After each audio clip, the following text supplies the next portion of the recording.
আসসালামু আলাইকুম রহমতুল্লাহি বারকাতুহু। এই মুহূর্তে যে যেখান থেকে আমাদেরকে দেখছেন সবাইকে আমাদের চ্যানেলে স্বাগতম। আমরা এখন যে ভিডিওটা আপনাদেরকে দেখাচ্ছি এটা হলো দিনাজপুরের সেতাবগঞ্জের হাজী দানেশের বাড়ি, যেখানে তার বাড়ির কাছেই এটাকে বলে বেলতলি থেকে রিয়াজুলের মোড় নামক একটা জায়গা আছে, সেখানে যাওয়ার পথে এই জায়গাটা। এতক্ষণ আপনাদেরকে আমরা যে জমিগুলো দেখালাম এগুলো হলো সেতাবগঞ্জে যে চিনিকল আছে সেই চিনিকলের জমি। এই পুরো জমিগুলোর আশপাশে যত জমি আছে ম্যাক্সিমাম জমিগুলোই চিনিকলের। আর এইখানে মজার বিষয় হলো যে ঝাড় জঙ্গল এই বিষয়গুলান এইখানে প্রচুর। আপনারা দেখতে পাচ্ছেন যে রাস্তার এক পাশে জমি আর এক পাশে ঝাড় জঙ্গল।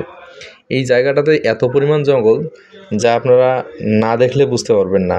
আর সরকারি যে জমি জমাগুলো আছে এত পরিমাণ জমি এখানে পড়ে থাকে যেটা না দেখে কেউ বিশ্বাসই করবে না। বিঘার পর বিঘা বিশ সম্পত্তি পড়ে আছে, যেখানে আমরা 2-4 শতক জমি নিয়ে টানা হাঁচড়া শুরু করে দিই। এইখানে গেলে আমার মনে হয় মানুষের জমির চাহিদা মিটে যাবে। পড়েই থাকে সারা বছরের পর বছর, বছরে একবার যদি কুষার অর্থাৎ আখ করলে করলো, না করলে নেই।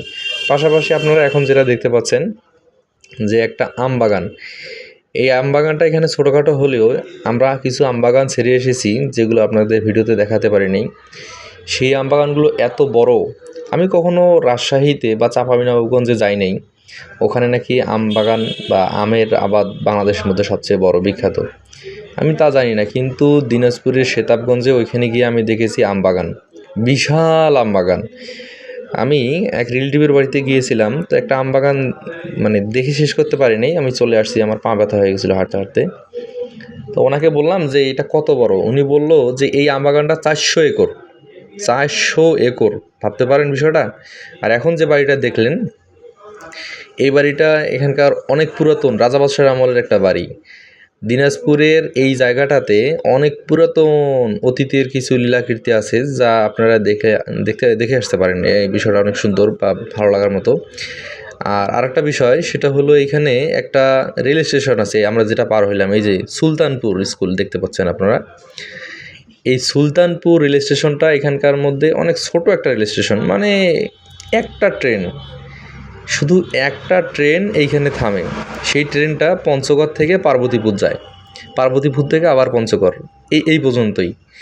তা আসলে এখন আমরা দেখি না যে অনেক প্রভাবশালী ব্যক্তি নিজের নাম যশ খ্যাতির জন্য অনেক কিছু করে থাকে প্রভাব খাটিয়ে।